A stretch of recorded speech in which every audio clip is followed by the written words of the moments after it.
أشهد أن لا إله إلا الله وحده لا شريك له وأشهد أن محمدا عبده ورسوله أما بعد فأعوذ بالله من الشيطان الرجيم بسم الله الرحمن الرحيم الحمد لله رب العالمين الرحمن الرحيم مالك يوم الدين إياك نعبد وإياك نستعين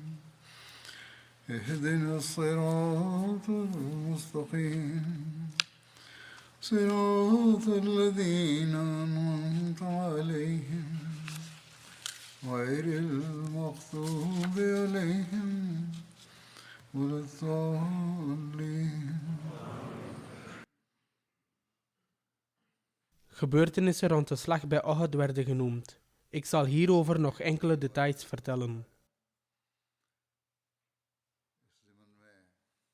Zoals gezegd verklaarde de vijand dat de heilige profeet sallallahu alaihi wasallam gemarteld was.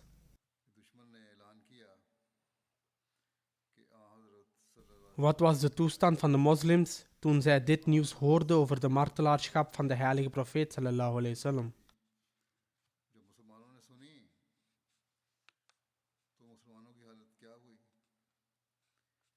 De details in verband hiermee zijn als volgt. Dat toen Ibn Taymiyyah geloofde dat hij de heilige profeet sallallahu alaihi wasallam had gemarteld, kondigde hij aan dat Mohammed sallallahu alaihi wasallam gemarteld was. Er wordt ook gezegd dat het Satan was die deze aankondiging deed, die de vorm aannam van Ju'al of Juwail bin Suraka. Ju'al was een van de eerste toegewijde moslims en behoorde tot de mensen van Sufa. De heilige profeet sallallahu alaihi wasallam veranderde zijn naam in Umar, bij de gelegenheid van de slag bij de Khandak. In elk geval, toen mensen dit hoorden, renden ze naar Ju'al om hem te doden. Hij zei echter dat hij niets met deze aankondiging te maken had, en zei dat hij geen enkele aankondiging had gedaan.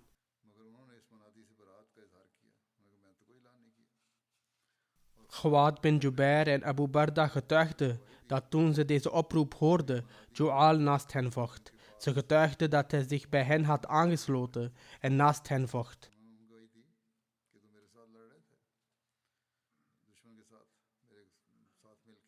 Er wordt ook gezegd dat degene die deze aankondiging deed, Azab al-Uqaba was, die 3 keer aankondigde dat de heilige profeet sallallahu alaihi wasallam gemarteld was.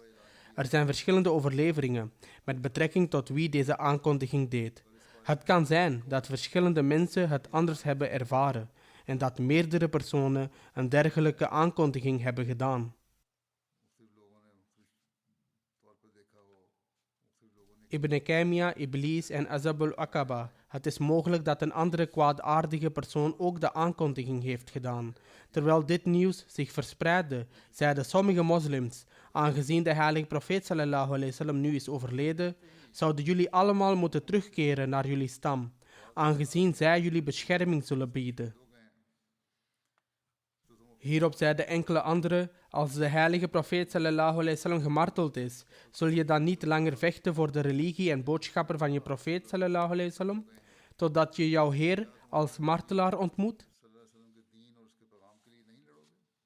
Hazrat Sabit bin Dahda zei tegen de Ansar, o partij van de Ansar, zelfs als de heilige profeet sallallahu alaihi wasallam gemarteld is, Allah de Almachtige is levend en de dood kan hem niet overvallen.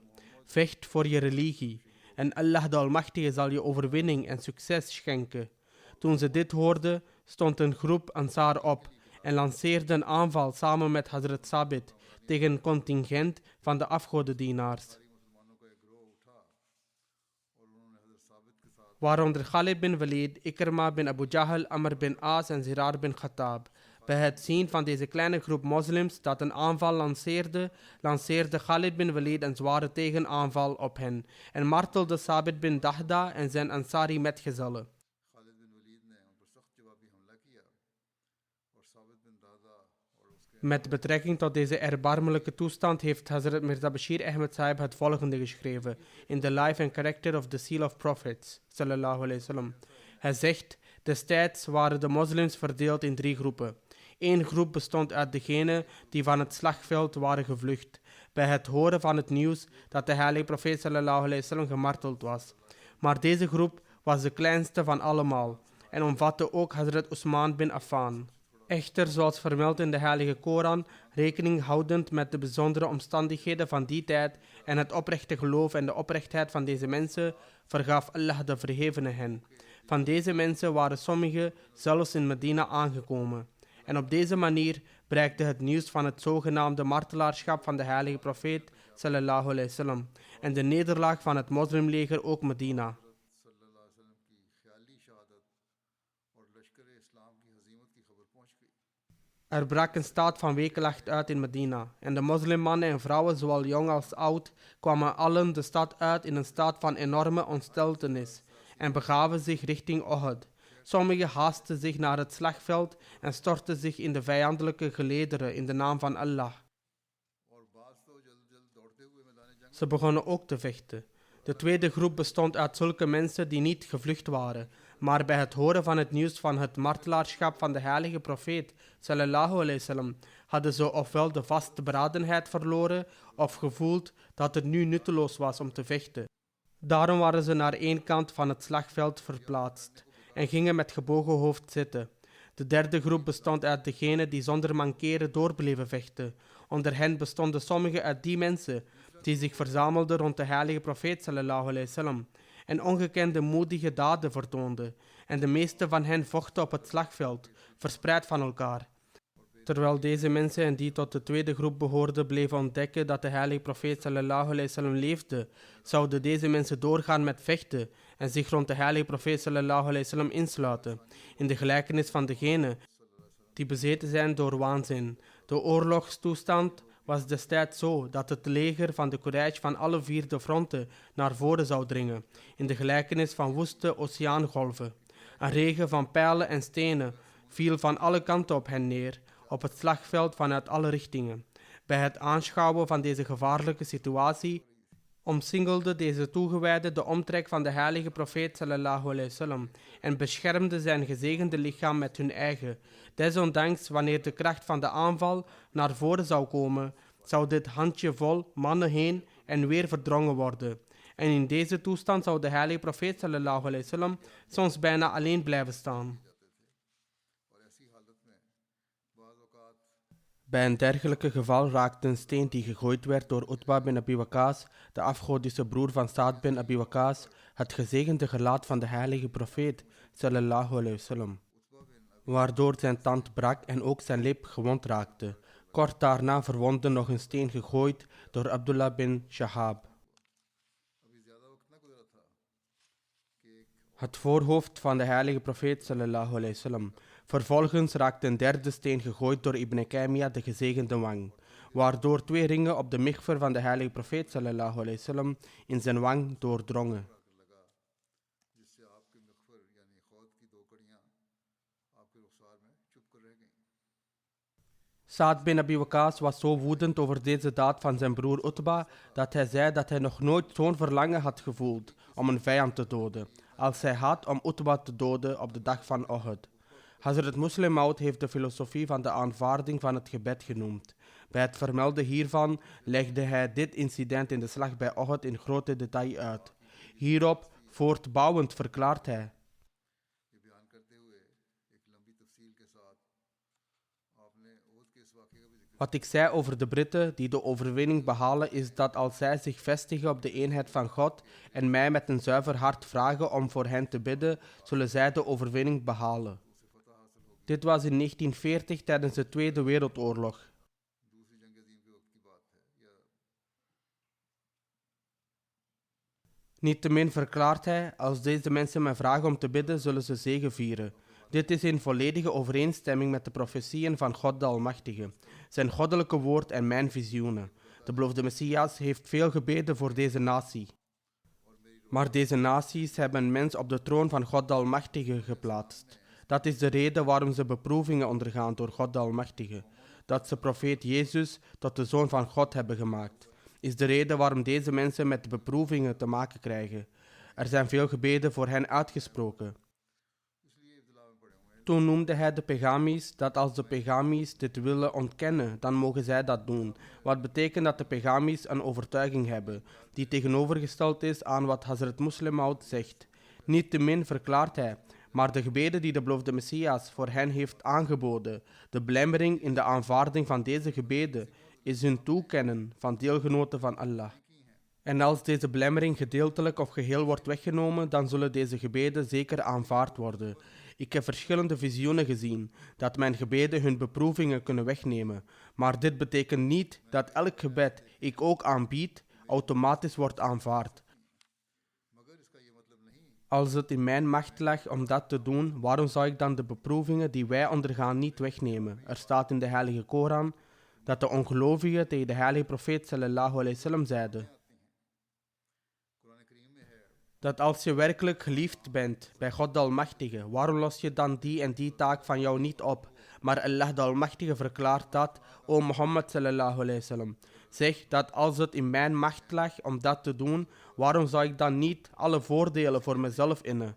Dus als deze regel niet eens voor de heilige profeet sallallahu alaihi wasallam gold, dat al zijn gebeden aanvaard worden, hoe kan dit dan op mij van toepassing zijn? Toen deze regel zelfs gold voor de heilige profeet sallallahu alaihi wasallam, dat wanneer God de Almachtige bereid was een gebed te aanvaarden en verlangde de eer van de heilige profeet sallallahu alaihi wasallam te vestigen door middel van een teken, dan zou hij het zeker aanvaarden. Hoe kan dan het tegenovergestelde plaatsvinden voor mijzelf of voor iemand anders? Ik aanvaard dat het binnen de macht van de Britten ligt, dat als ze dat willen, ze ons kunnen executeren of gevangen zetten. Destijds werden ze als zwak beschouwd in vergelijking met de vijand en ze bevonden zich in een behoorlijk precaire toestand tijdens de Tweede Wereldoorlog. Ondanks dit is het mijn bewering dat hun beproevingen kunnen worden weggenomen door middel van mijn gebed, omdat de macht die zij over ons leven hebben onder een andere wet valt en de aanvaarding van gebed wordt beheerst door een andere wet. De koning van Perzië was van plan de heilige profeet sallallahu alaihi wasallam te arresteren, maar degenen die hen zouden arresteren waren nog niet gearriveerd. Eerder brachten alleen de gezanten van de gouverneur van Jemen de boodschap, maar de heilige profeet sallallahu alaihi wasallam vertelde hen dat: ga en vertel je meester dat we niet zullen komen. Onze God heeft jouw God gedood. Allah de Almachtige heeft de zoon van de koning ertoe aangezet en hij doodde zijn eigen vader. Maar tijdens de slag bij Uhud viel de vijand de heilige profeet sallallahu alaihi wasallam aan, gooide stenen, brak zijn tanden, zijn hoofd raakte gewond. De spijkers van zijn helm raakten verankerd in zijn gezicht. Hij raakte bewusteloos en viel neer, waarna enkele andere metgezellen bovenop hem vielen. Hierdoor dachten sommige metgezellen dat hij gemarteld was. Nu kan iemand vragen dat als Allah de Almachtige de heilige profeet sallallahu alaihi wasallam eerde, zozeer zelfs dat hij ervoor zorgde dat de koning van Perzië, die ver weg woonde om gedood te worden, waarom liet hij de ongelovigen dan stenen gooien naar de heilige profeet sallallahu alaihi wasallam op het slagveld van Uhud?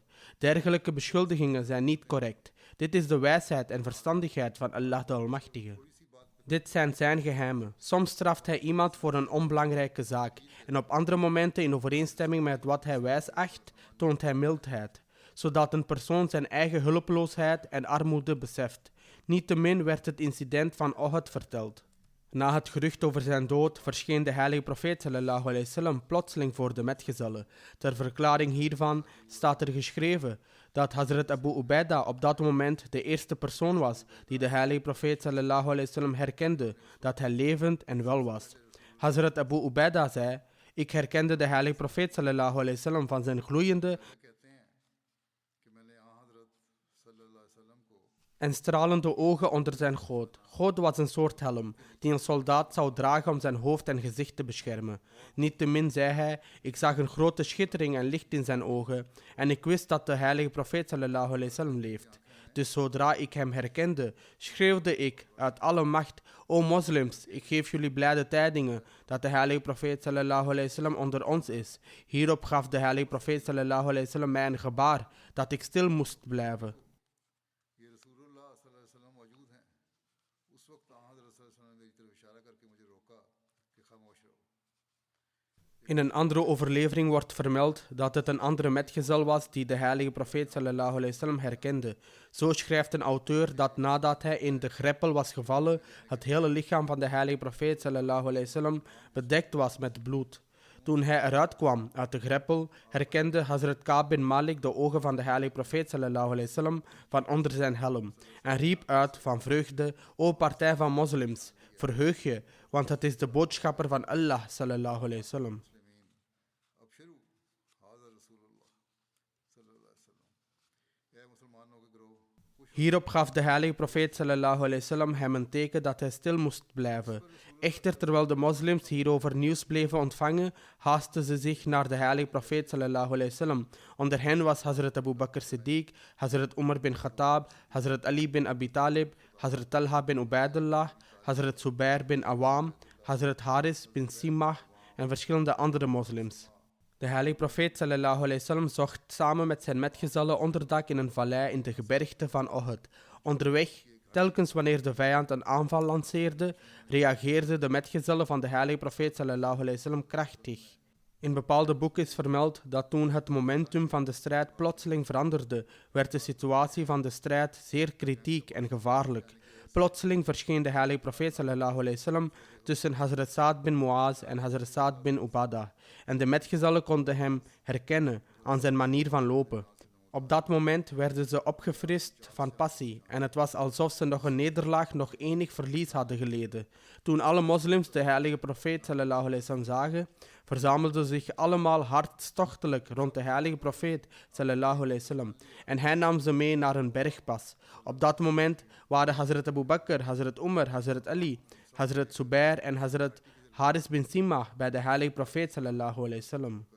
हज़रत उमर, हज़रत अली, हज़रत Zubair, Hazrat Khalifatul Masih II zegt, aangezien de aanval tegen de moslims zo onverwacht was, werden de moslims extreem ongerust en waren ze niet in staat om tegen de vijand te vechten, omdat ze verspreid waren geraakt. De vijand nam de controle over het slagveld en de metgezellen begonnen uit wanhoop richting Medina te rennen. मैदान पर कुफार ने कब्जा कर लिया और अक्सर सहाबा सरासीनगी और इस En er bleven slechts 12 metgezellen rond de heilige profeet sallallahu alaihi wasallam. Er was zelfs een moment toen er nog maar 3 metgezellen rond de heilige profeet sallallahu alaihi wasallam overbleven. Vooral de vijand begon op dit punt pijlen af te vuren op de heilige profeet sallallahu alaihi wasallam. En ondanks de gevaarlijke situatie bleef de heilige profeet sallallahu alaihi wasallam standvastig tegenover de vijand en bewoog niet van zijn positie. De vijand drong plotseling met kracht vooruit en de weinige metgezellen die overbleven werden ook teruggedrongen. De heilige profeet sallallahu alaihi wasallam raakte gewond en viel in een greppel. En enkele van de metgezellen die de heilige profeet sallallahu alaihi wasallam beschermden, werden gemarteld en vielen op de heilige profeet sallallahu alaihi wasallam. Voor een korte tijd kon de heilige profeet sallallahu alaihi wasallam niet gezien worden door de metgezellen. En het nieuws verspreidde zich onder het leger, dat de heilige profeet sallallahu alaihi wasallam gemarteld was. Dit nieuws was een nog grotere bron van schok voor de metgezellen. En wat er nog aan energie over was, was nu verdwenen. De metgezellen die destijds in de buurt van de heilige profeet sallallahu alaihi wasallam waren en nog leefden, verwijderden de dode lichamen en haalden de heilige profeet sallallahu alaihi wasallam uit de greppel en stonden om hem heen op wacht.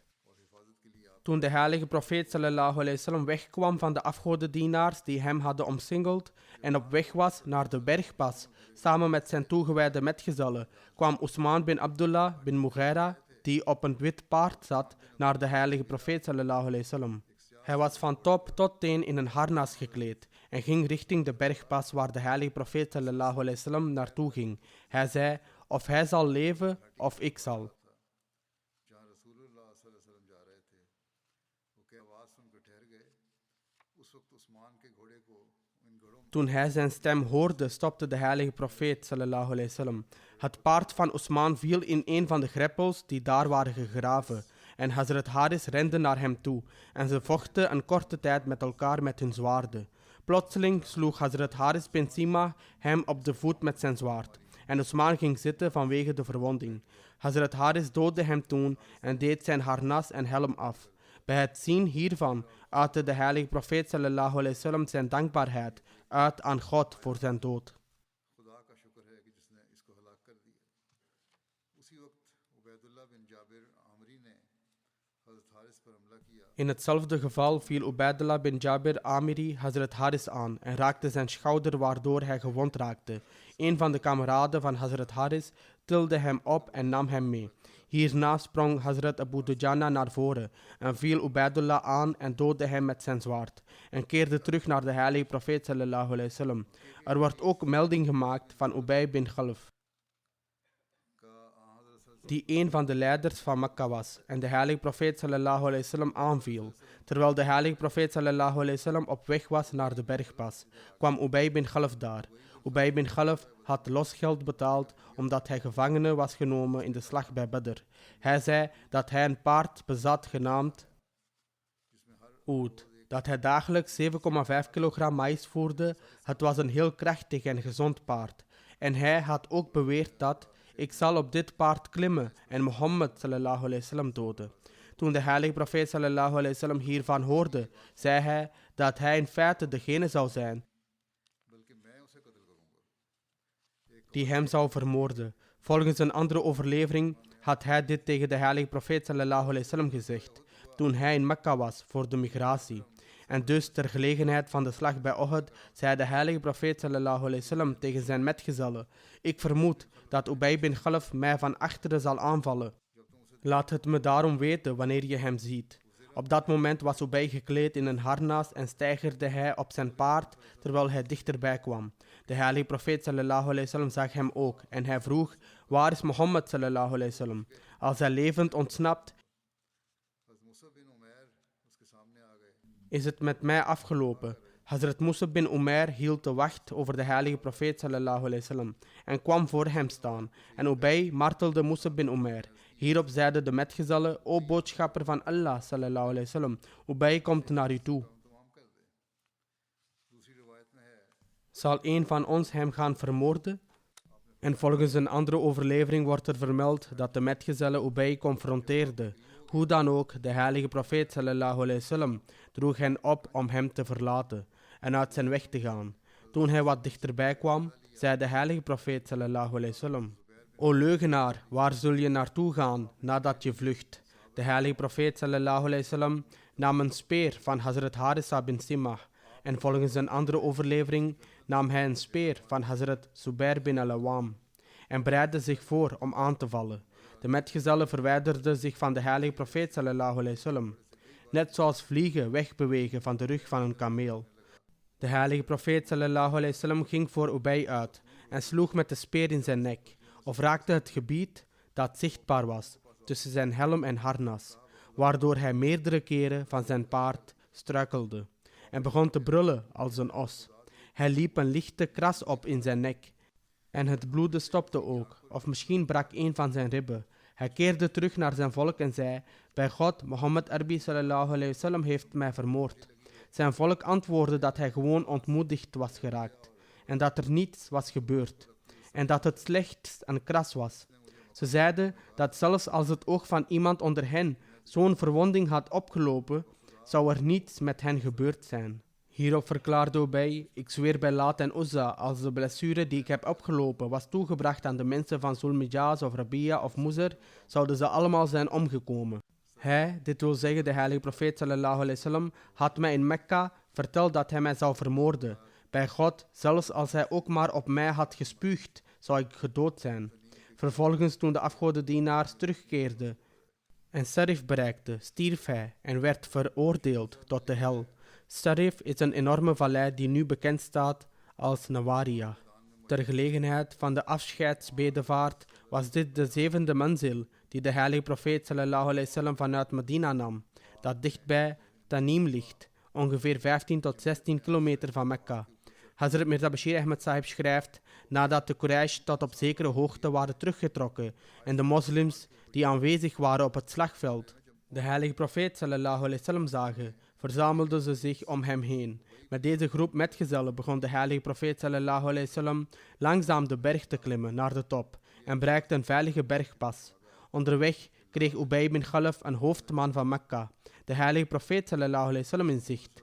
Verblind door zijn vijandschap en boosaardigheid rende hij naar de heilige profeet sallallahu alayhi wasallam en riep de woorden uit: als Mohammed sallallahu alayhi wasallam levend ontsnapt, is het met mij afgelopen. De metgezellen probeerden hem in bedwang te houden, maar de heilige profeet sallallahu alayhi wasallam zei: laat hem gaan en laat hem naar mij toe komen. Toen hij dicht bij de heilige profeet sallallahu alayhi wasallam kwam om hem aan te vallen, nam de heilige profeet sallallahu alayhi wasallam een lans en voerde een enkele slag uit, waardoor hij een draai maakte en op de grond viel. Toen stond hij op en rende schreeuwend en gillend terug. En hoewel de wond niet al te ernstig was, werd hij tot stof vermengd voordat hij Mekka bereikte. De heilige profeet sallallahu alayhi wasallam arriveerde samen met zijn metgezellen bij de bergpas. In verband hiermee verklaart Ibn Ishaq dat na het valse nieuws dat de heilige profeet sallallahu alayhi wasallam gemarteld was en mensen verspreid waren, was de eerste persoon die de heilige profeet sallallahu alayhi wasallam zag, Hazrat Ka'b bin Malik. Hij vertelt: ik zag de heldere ogen van de heilige profeet sallallahu alayhi wasallam door zijn helm en riep luidkeels: o moslims, verheug je, want de heilige profeet sallallahu alayhi wasallam, de boodschapper van Allah, is hier. Toen hij dit hoorde, seinde de heilige profeet sallallahu alayhi wasallam met zijn hand om stil te zijn. Toen de moslims de heilige profeet sallallahu alayhi wasallam herkenden, begaven ze zich samen met de heilige profeet sallallahu alayhi wasallam naar de bergpas. Samen met de heilige profeet sallallahu alayhi wasallam waren er Hazrat Abu Bakr Siddiq, Hazrat Umar, Hazrat Ali, Hazrat Talha bin Ubaidullah, Hazrat Zubair bin al-Awam, Hazrat Haris bin Simma en verschillende andere metgezellen. Net toen de heilige profeet sallallahu alayhi wasallam en zijn metgezellen op de stenen van de bergpas zaten, bereikte plotseling een groep onder de Quraysh de top van de berg. Khalid bin Walid was in dit gezelschap. Bij het zien van de vijand boven hen bad de heilige profeet sallallahu alayhi wasallam: o Allah, het is voor hen niet mogelijk om over ons te zegevieren. O Allah, wij hebben geen enkele macht of kracht behalve met u. Onmiddellijk ging Hazrat Umar samen met een groep muhajirin tegen hen vechten en duwde hen terug. Als gevolg hiervan werden ze gedwongen van de berg naar beneden te gaan. Het is vermeld in The Life and Character of the Seal of the Prophets. Toen de heilige profeet sallallahu alayhi wasallam bij de bergpas was aangekomen, probeerde een contingent van de Quraysh onder leiding van Khalid bin Walid de berg te beklimmen en een aanval uit te voeren. Maar op bevel van de heilige profeet sallallahu alayhi wasallam vocht Hazrat Umar tegen hen, samen met een paar muhajirin en verdreef ze. Uit dezelfde strijd wordt een incident genoemd, op gezag van Hazrat Zubair, dat op de dag van Uhud de heilige profeet sallallahu alayhi wasallam 2 maliënkolders droeg. De heilige profeet sallallahu alayhi wasallam probeerde de berg te beklimmen, maar vanwege het gewicht van de maliënkolders en ook lijdend aan zwakte, vanwege het bloedverlies door de verwondingen aan zijn hoofd en gezicht, kon hij het niet beklimmen. Hazrat Talha knielde neer en de heilige profeet sallallahu alayhi wasallam plaatste zijn voeten op hem en beklom de berg. Hazrat Zubair zegt: ik hoorde de heilige profeet sallallahu alayhi wasallam zeggen: Talha heeft het paradijs verplicht gesteld voor zichzelf. In één overlevering wilde de heilige profeet sallallahu alayhi wasallam de berg beklimmen, de bergpas, maar toen hij op het punt stond de berg te beklimmen, stroomde er bloed uit de wond op zijn gezegende hoofd. En vanwege zwakte kon hij niet omhoog klimmen. Bovendien droeg hij het gewicht van 2 maliënkolders. Toen hij hiervan getuige was, Hazrat Talha bin Ubaidullah ging voor de heilige profeet sallallahu alayhi wasallam zitten en hij werd op Talha's schouders gehesen. Het was op deze gelegenheid dat de heilige profeet sallallahu alayhi wasallam zei: het paradijs is verplicht voor Talha vanwege deze deugd.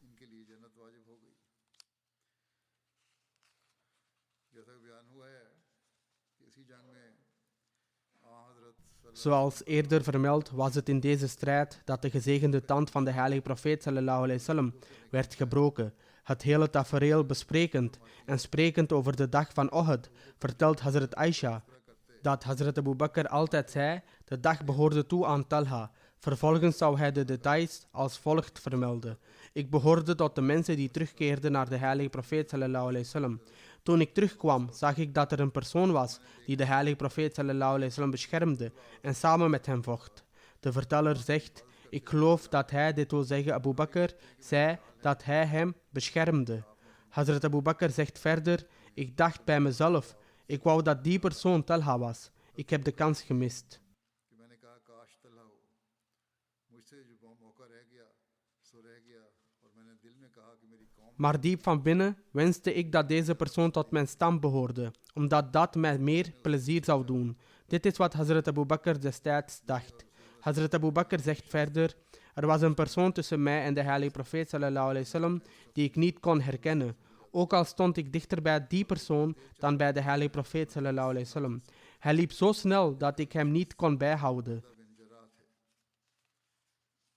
Toen ik nauwlettend observeerde, realiseerde ik me dat het Hazrat Abu Ubaidah bin Jarrah was. Ik bereikte de heilige profeet sallallahu alaihi wasallam zijn onderste snijtand.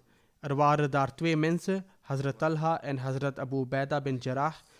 Zijn tand, dat wil zeggen de tand tussen de 2 voorste snijtanden en hoektanden, was gebroken en zijn gezicht was gewond.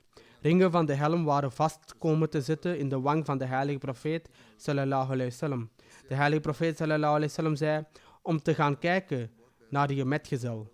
Hiermee bedoelde de heilige profeet sallallahu alaihi wasallam om Talha te controleren, omdat hij veel bloed had verloren. Hazrat Talha was ernstig gewond geraakt, terwijl hij de heilige profeet sallallahu alaihi wasallam probeerde te beschermen. In plaats van te vragen om voor zijn verwondingen te zorgen, gaf de heilige profeet sallallahu alaihi wasallam opdracht om voor Talha te zorgen. Maar we verlieten hem achter en ik stapte naar voren. Dat wil zeggen, we zorgden niet voor Hazrat Talha, maar in plaats daarvan zorgden we voor de heilige profeet sallallahu alaihi wasallam, om de kettingen van de helm van de wang van de heilige profeet sallallahu alaihi wasallam te verwijderen. Hierop zei Hazrat Abu Ubaidah, ik zweer bij het recht dat ik over jou heb. Laat deze taak alstublieft aan mij over. Ik liet het daarom over aan Abu Ubaidah, op verzoek van Abu Ubaidah om de ringen eruit te trekken. Abu Bakr ging opzij.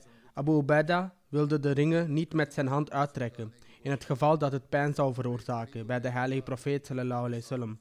Dus probeerde hij de ringen er met zijn tanden uit te trekken. Toen hij een ketting eruit trok, brak zijn eigen voortand ook. Ik stapte naar voren om de tweede ring te verwijderen, op dezelfde manier als hij deed. Hazrat Abu Bakr zegt, ik zei dat ik zal proberen om de andere ring eruit te halen, maar Hazrat Abu Ubaidah zei opnieuw, ik zweer bij het recht dat ik over u heb. Laat deze taak alstublieft aan mij over. Dat wil zeggen dat hij ook de tweede ring eruit zou trekken en niet hij. Hij zei dit tegen Hazrat Abu Bakr. Hazrat Abu Bakr ging opzij en Abu Ubaidah deed hetzelfde als daarvoor. Toen hij de tweede ring eruit trok, brak ook zijn andere voortand. Abu Ubaidah was de knapste van al degenen wier voorste 2 tanden gebroken waren. Hazrat Abu Bakr zou dit zeggen. Na het verzorgen van de verwondingen van de heilige profeet sallallahu alaihi wasallam,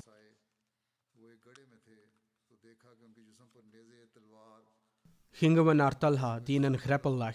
We zagen dat hij bijna 70 zwaard, speer en pijlwonden op zijn lichaam had en een van zijn vingers was afgesneden. We behandelden zijn verwondingen en brachten zalf aan. Naast Hazrat Abu Ubaidah zijn er overleveringen waarin staat dat de ringen werden uitgetrokken door Hazrat Uqba bin Wahab en Hazrat Abu Bakr.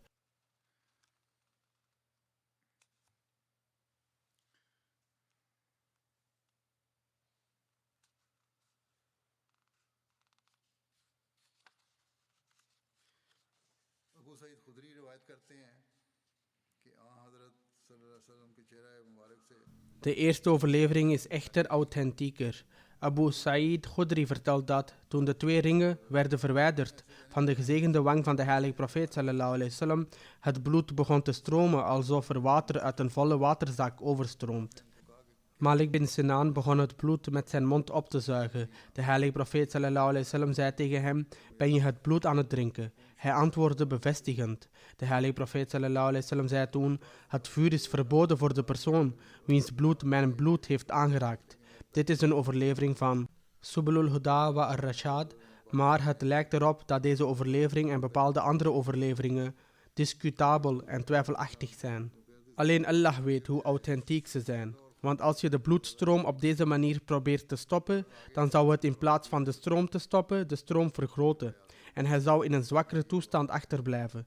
Niettemin vindt men het antwoord hierop in de volgende overleveringen. Daarom denk ik dat deze overlevering niet authentiek is. Hazrat Sahal bin Saad vertelt een traditie in Sahih al-Bukhari wat betreft de verwondingen die de heilige profeet sallallahu alaihi wasallam opliep in de slag bij Uhud. Er werd hem hierover gevraagd, waarop hij antwoordde: jullie vragen mij ernaar. Bij Allah, ik herinner me heel goed wie de wonden van de heilige profeet sallallahu alaihi wasallam aan het wassen was. Dat wil zeggen, hij kon zich de hele scène levendig herinneren, wie water aan het gieten was en welke zalf werd aangebracht. Hazrat Sahal zei: Hazrat Fatima, dochter van de heilige profeet sallallahu alaihi wasallam, was de wonden aan het wassen en Hazrat Ali goot water met zijn schild. Toen Hazrat Fatima zag dat water meer bloedverlies veroorzaakte, nam ze een stuk stof, verbrandde het en bracht het aan op de wond. Hierop stopte het bloed. Op die dag brak zijn voortand en raakte zijn gezicht gewond en brak zijn helm op zijn hoofd. Er is hier sprake van het stoppen van het bloeden en het schoonmaken van de wond. Niets over het uitzuigen ervan. Deze overlevering van Sahih al-Bukhari is correct.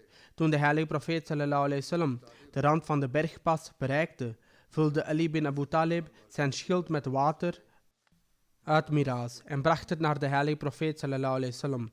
Miraz is de naam die wordt gegeven aan kleine en grote greppels bij Uhud, waarin regenwater zich zou ophopen. Dit is wat is vastgelegd als de betekenis van Miraz. Dit was dicht bij de plaats waar Hazrat Hamza was gemarteld. Hazrat Ali bracht het water zodat de heilige profeet sallallahu alaihi wasallam ervan kon drinken. Maar vanwege de stank dronk de heilige profeet sallallahu alaihi wasallam het water niet, maar gebruikte het om het bloed van zijn gezicht te wassen en boog het over zijn hoofd en zei: de toorn van Allah de Almachtige is ernstig voor degene die het gezicht van zijn profeet verwondt. Mohammed bin Maslama ging naar de vrouwen om water te vragen, maar ze hadden geen water. De heilige profeet sallallahu alaihi wasallam was extreem dorstig.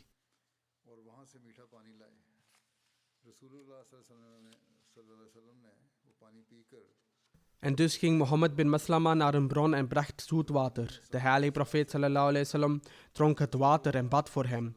At-Tabrani registreert een overlevering van Sahal bin Saad dat het gezegende gelaat van de heilige profeet sallallahu alaihi wasallam gewond raakte op de dag van Uhud en hij enkele van zijn gezegende tanden verloor en de helm op zijn gezegende hoofd brak. Toen de polytheïsten vertrokken, gingen de vrouwen naar de metgezellen en onder hen was Fatima. Toen ze de heilige profeet sallallahu alaihi wasallam ontmoette, omhelsde ze hem en begon zijn wonden te wassen, terwijl Ali water uit zijn schild goot, maar er vloeide veel bloed. En dus verbrandde Fatima een palmblad en veranderde het in as en gebruikte het om de wond samen te drukken, totdat het versmolt met de wond en het bloeden stopte. Er druppelde bloed uit het gezegende gelaat van de heilige profeet sallallahu alaihi wasallam en de heilige profeet sallallahu alaihi wasallam zelf veegde zijn bloed weg terwijl hij zei: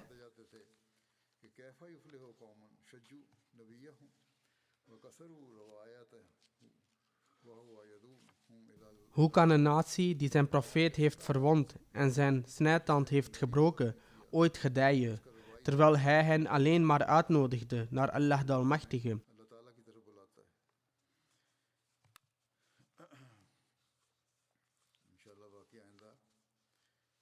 Inshallah zal de rest in de toekomst worden vermeld. Ik heb voortdurend herinnerd om te bidden voor het volk van Palestina. De toestand van de moslimnaties is zodanig dat in plaats van zich te verenigen om de bevolking van Palestina te helpen, zijn ze onderling begonnen te vechten.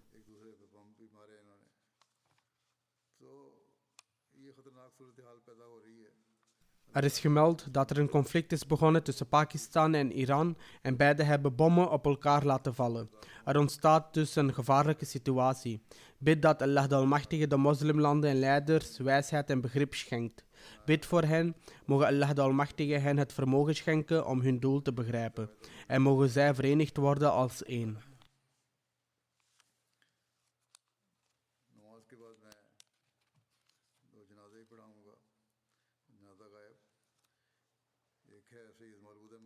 Na het vrijdaggebed zal ik 2 begrafenisgebeden in afwezigheid leiden. De eerste is van Sayyid Maulud Ahmed Sahib, zoon van Sayyid Daud Muzaffar Shah Sahib, die onlangs op 76-jarige leeftijd overleed. Inna lillahi wa inna ilaihi raji'un.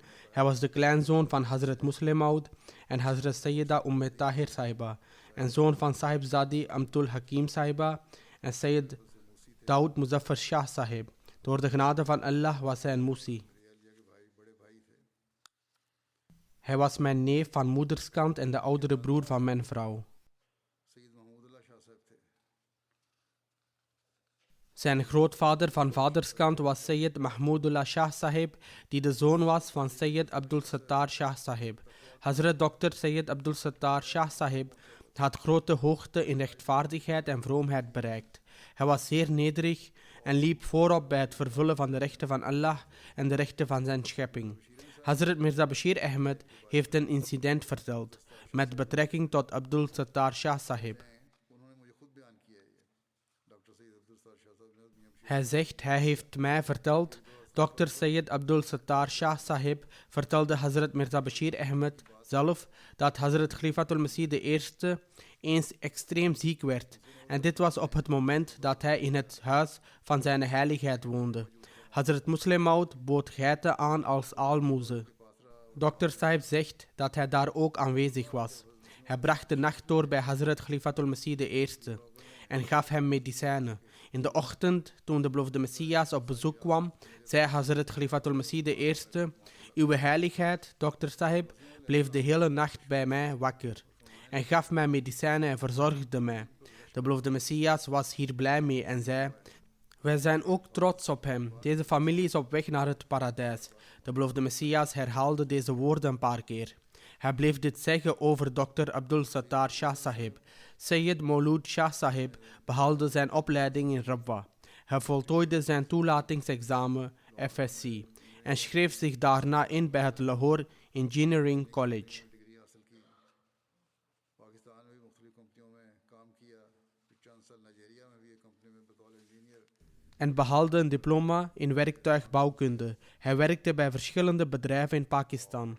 Daarna werkte hij ook als ingenieur voor een bedrijf in Nigeria. Met de genade van Allah leefde hij een goed leven. Zijn nikah werd geleid door Hazrat Khalifatul Masih III.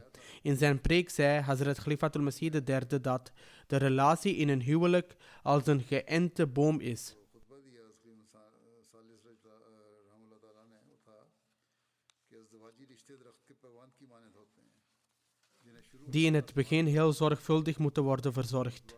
Soms lees ik deze oudere nikah-preken voor, omdat de mensen vragen hoe ze hun relaties goed kunnen onderhouden. En dit zijn de richtlijnen die we in gedachten moeten houden. Daarom vermeld ik soms de leiding van eerdere khulafa in mijn preken. In ieder geval zei Hazrat Khalifatul Masih III: Ze moeten in het begin zorgvuldig worden verzorgd, volgens de richtlijnen van de Heilige Koran. संभाल कर रखना चाहिए रखना पड़ता है कुरान करीम की हिदायत के मुताबिक इस पैबंद को कौल सदीद के धागे से बांधना पड़ता Moeten deze enting verbonden worden met het touwtje van het juiste woord. Met andere woorden, het moet vastgebonden worden met het touw van absolute waarheid. En zo kan de relatie beschermd worden. Deze verantwoordelijkheid ligt niet alleen bij de man en de vrouw, maar ook bij hun families, hun omgeving en zelfs hun vrienden. Anders ontwikkelen veel gewoonten zich als resultaat van slecht denken, roddelen, ongeduld en woede. Waarheidsgetrouwheid is een zeer sterk snoer die dit voorkomt. Vervolgens zei Hazrat Khalifatul Masih III: Mogen God ervoor zorgen dat de nikah die ik ga aankondigen een bron van zegeningen is voor beide families, voor de gemeenschap en voor de mensheid. Mogen hun nakomelingen dienaren van het geloof worden. Vervolgens zei hij: De unie is tot stand gekomen tussen Sayyid Maulud Shah, de zoon van mijn jongere zus Amtul Hakim, en Sayyid Daud Muzaffar Shah en Lubna Shahbaz, dochter van dokter Sayyid Ghulam Mushtaba. Over Dr. Sahib zei hij: Dr. Sahib is een van de oorspronkelijke artsen die als toegewijde diende in West-Afrika. Allah heeft genezing in zijn hand gelegd en hij diende als een bekwame chirurg. Eerst in Ghana, waarna hij enige tijd naar Nigeria werd gestuurd, waar hij ook een tijdelijke periode van toewijding vervulde. Hij kreeg later last van hartcomplicaties omdat hij moest terugkeren. Toen bad Hazrat Khalifatul Masih III ook voor hem. Mogen Allah de Almachtige hem gezondheid schenken en hem in staat stellen terug te keren naar Afrika. Allah de Almachtige accepteerde dit gebed en later kon hij terugkeren.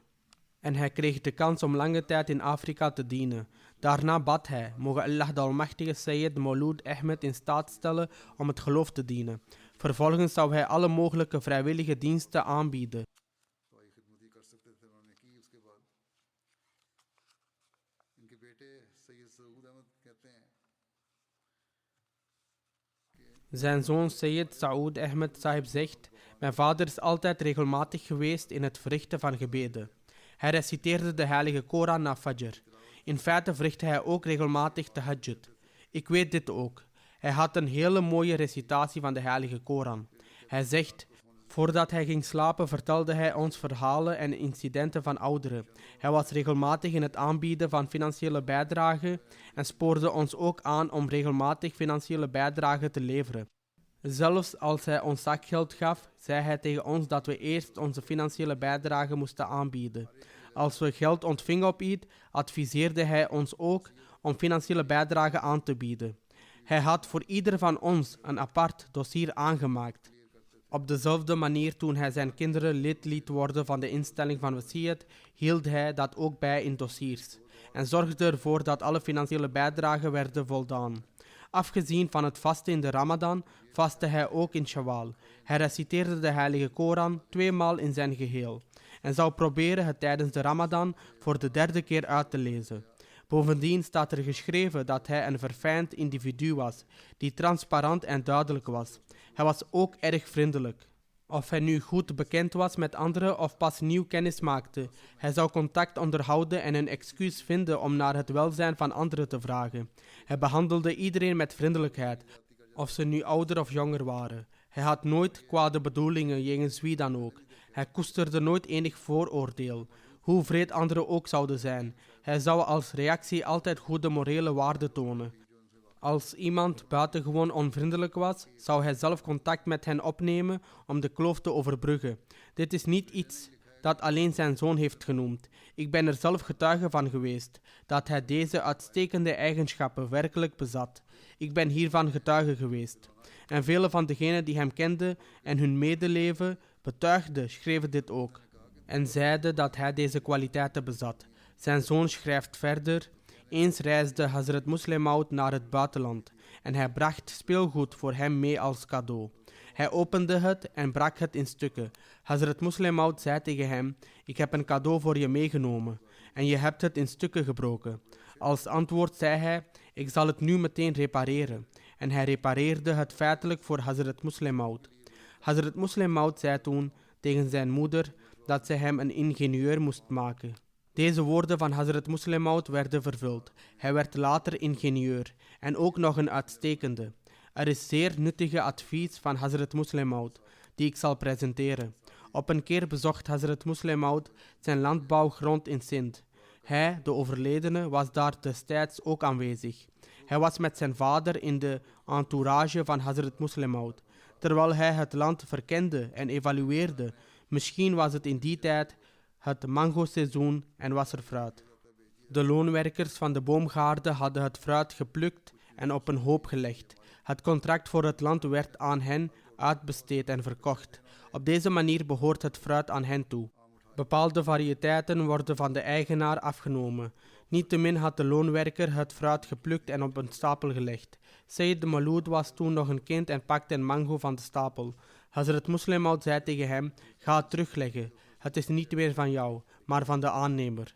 Dit was de manier waarop Hazrat Muslim Maud ervoor zorgde dat de tarbiyat van anderen werd bevorderd.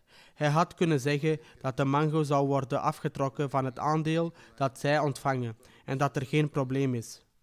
Integendeel, hij voedde zijn kleinkind op deze manier op. Dan zegt Sayyid Maloud's dochter Maria: hij reciteerde regelmatig de heilige Koran en las Rohani Gezain en Malfuzat. Ik weet ook dat hij Tafsir Kabir zou lezen en er een zeer diepgaande kennis van bezat. Hij zou zijn kennis niet openlijk bekendmaken onder anderen.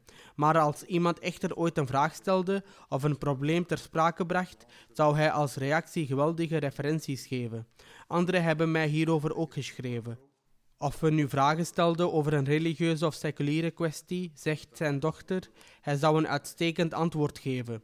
Hij heeft ons altijd de gewoonte van het gebed ingeprent en zei: bid gewoon en laat de zaak aan Allah over. Mogen Allah de Almachtige hem vergiffenis schenken en hem genade tonen, zijn vrouwen en kinderen beschermen en hem vervolgens in staat stellen zijn deugden voort te zetten. Zijn broer Sayyid Sahib heeft mij ook geschreven dat een van zijn grootste kwaliteiten was dat hij altijd de eerste was die deel uitmaakte van een viering of een moment van verdriet. Hij zou feliciteren bij een moment van geluk. of als eerste bij iemand op bezoek gaan als hij of zij ziek was. Hanif Mahmoud Sahib, een missionaris, schrijft: ik leerde hem kennen in Islamabad. Hij was heel eenvoudig, elegant gekleed, rustig, had een heilig en engelachtig karakter. Hij had veel respect voor levenslange toegewijden en zendelingen in het bijzonder. Toen hij naar Rabwa kwam, handhaafde hij de relatie die we in Islamabad hadden opgebouwd. Hij zocht mij vaak op in de moskee om mij te ontmoeten. Elke keer als we hem om gebed zouden vragen, volgde hij altijd op en vroeg hoe de zaken waren verlopen. Zoals vermeld, mogen Allah de Almachtige zijn kinderen in staat stellen zijn deugden voor te zetten. Het tweede begrafenisgebed dat zal worden gehouden is van de gerespecteerde Ikmeet Aag Mohammed Sahib. Hij was de plaatselijke president van de Mahdiabad Jamaat in de Dori-regio van Burkina Faso. Hij overleed enkele dagen geleden op 65-jarige leeftijd. Inna lillahi wa inna ilaihi raji'un. Hij laat 2 weduwen, 10 zonen en 5 dochters achter. De verantwoordelijke zendeling schrijft: hij was erg sterk en gezond. Onlangs ging ik naar Dori om de families van martelaren te bezoeken. En hij was de gezinnen zelf in hun huizen aan het onderbrengen. De Jamaat heeft nieuwe huizen gebouwd voor de families van martelaren.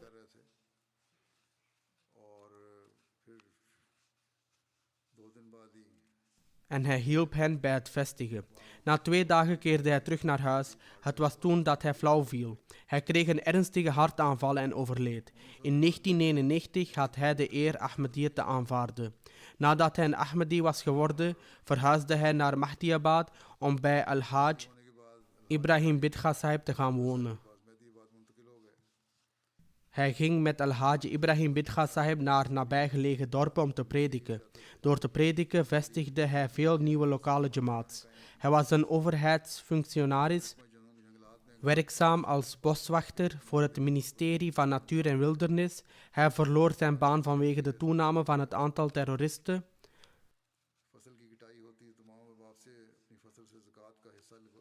Toen de gewassen geoogst waren, zou hij zijn deel van de oogst bestemd voor zakat scheiden van de rest van de leden. Hij zou alle berekeningen voor zakat maken en het naar de minister van Financiën sturen en een ontvangstbewijs ontvangen. Hij kreeg ook de kans om 5 jaar lang als lokale president in Mahdiabad te dienen. Hij was heel zachtaardig en had een rustig temperament. Hij zou nooit boos worden. Toen terroristen Mahdiabad op 11 januari 2023 aanvielen, was hij al naar huis teruggekeerd, nadat hij het Maghrib-gebed had verricht. Na dit voorval was er grote angst en terreur onder de leden van de Jamaat. Als gevolg van de martelaren waren de mensen ook geschokt. Hij stelde de mensen gerust en troostte ze. Toen ik hem opnieuw de opdracht gaf om de mensen van Mahdiabad naar Dori te verhuizen, heeft hij er met grote toewijding aan gewerkt. Om dit te verwezenlijken, hij gaf de mensen kracht en revitaliseerde hen. Hij trof voorbereidingen om alle leden onder zijn toezicht naar Dori te verplaatsen en tot aan zijn overlijden zorgde hij voor de behoeften van alle families van de martelaren. Rana Farooq Sahib, een missionaris in Dori, schrijft: elke dag na het Fajr-gebed zou hij de vredesgroeten overbrengen aan alle families van de martelaren en informeerde hij naar hun welzijn. Als er ooit een probleem was, probeerden we het meteen op te lossen. Momenteel zijn er ongeveer 800 getroffen leden in de verschillende lokale jamaats van Dori. Hij zou voor hen allemaal zorgen. Hij stond altijd klaar om hen te dienen. Hij was zeer regelmatig in het verrichten van gebeden en bood altijd zijn volledige medewerking aan de jamaat. Hij zou ook anderen aanmoedigen hetzelfde te doen. Mogen Allah de Almachtige hem vergiffenis schenken en hem genade tonen. Mogen hij geduld en kracht schenken aan zijn kinderen en degenen die hij achterliet. En hen ook in staat stellen zijn deugden voor te zetten.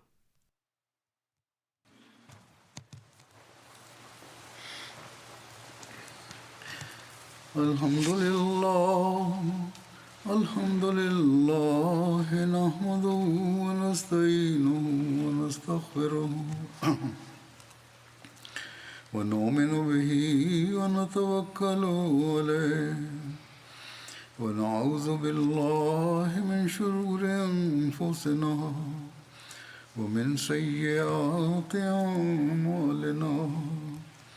من يهده الله فلا مضل له ومن يضلل فلا هادي له ونشهد أن لا إله إلا الله ونشهد أن محمدا عبده ورسوله عباد الله رحمكم الله إن الله يأمر بالعدل والإحسان وإيتاء ذي القربى وينهى عن الفحشاء والمنكر والبغي يعظكم لعلكم تذكرون اذكروا الله يذكركم وادعوه يستجب لكم ولذكر الله أكبر